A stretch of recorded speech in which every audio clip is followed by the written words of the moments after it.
High বন্ধুরা, কেমন আছো? শুভ দুপুর। দেখো তোমরা দুপুরে কি খাচ্ছ।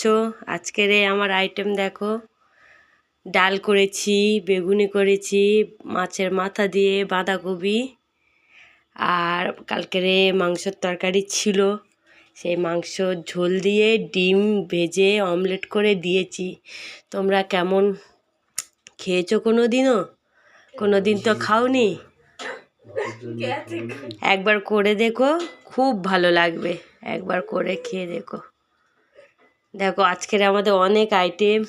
আমাদের সুপ্রিয়া স্কুলে যায়নি, তাই বলল মা আমার জন্য বেগুনি করো, তাই আমি বেগুনি করেছি। মা বলল মা আমার জন্য একটু ডাল। ভাই দেখো সবাই চুরি করে করে খাচ্ছে, দেখো সবাই চুরি করে করে খাচ্ছে, দেখো টুকটুক করে। মাছ হচ্ছে মাংসের ঝোলের সঙ্গে ডিম দিলে কিন্তু খুব ভালো লাগে খেতে, খুব ভালো লাগে। তোমরা একবার করে খেয়ে দেখো, খুব ভালো লাগবে। আজকে দেখো আমার অনেক হচ্ছে আইটেম, অনেক কাজকর্ম করেও তার মধ্যে টাইম বার করে এইগুলো করেছি। দেখো অনেক আইটেম। দেখো আমাদের পেটুটা কোথায়, চলে আসো সুপ্রিয়া। ঠান্ডা লেগেছে।